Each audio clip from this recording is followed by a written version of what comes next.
Hello everyone. I have this little mini quilt that I am ready to sew the binding down. I always hand sew my binding. I don't like machine sewing it because I'm not very good at it. So normally what I would do is I would fold it over and then I would use my wonder clips and I would just clip it down and then stitch it and remove the clips as I go.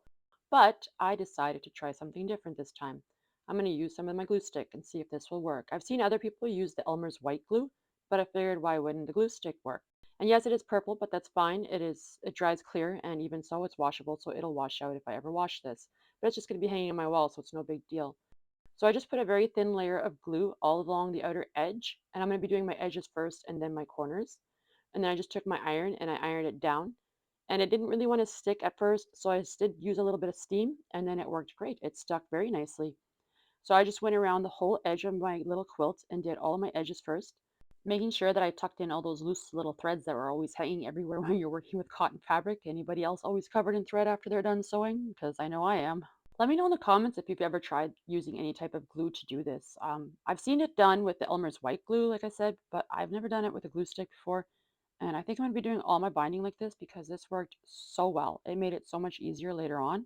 Yeah, so I just kept on doing that, and then I left my corners for last because I wanted to make sure that I got them to look really nice. So I'm just going to do my mitered corners like the way I always do. I check the front to see which way, where the biggest bulk is, and then I try to make sure that the back is the opposite. So all I did is I kind of folded it and creased it so that I knew where to go, and then I put a little dab of glue there, and then I just used my pin to kind of shove it all into place and try to make sure that I got that corner to look nice and crisp because I like nice and crisp mitered corners.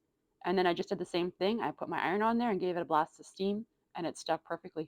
So I'll just show you one more time how I did the corners to give you a better idea. And all I did was just, like I said, I first kind of folded it and creased it the way I wanted to using my pin, and then folding it under wherever I needed to.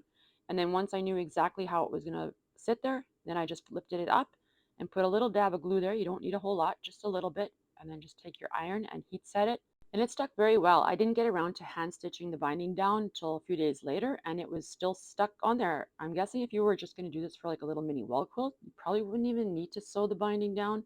I think the glue would hold it. Unless, of course, you washed it. Then the glue would wash off and then you'd have to redo it. So yeah, I'm going to take the time to hand stitch it. All right, it's all glued in place and ready to be stitched. And as you can see, I have no clips, don't need them. The binding is staying where it needs to be. My corners look really good. I'm very happy with this. So I'm going to start stitching it down. This is a thread that I will be using to do it. I bought it off of Connecting Threads. I bought a pack of 5 spools like this. I ripped the paper off the other one, but here I think you can kind of see what it is. It's a 3-ply 50 weight 100% cotton. I absolutely love this thread. I will leave a link to that in the description box below if you're interested. And then as soon as I have time, I'm going to start stitching. All right, it was a few days later, but I finally got the stitching done. Well, I hope you enjoyed this video and you enjoyed these little tips, and I hope you try this method. I really liked it and I will definitely be using it for all my future quilts. And if you found this video helpful, I would really appreciate it if you would hit that thumbs up button, and please subscribe if you aren't already. Until next time.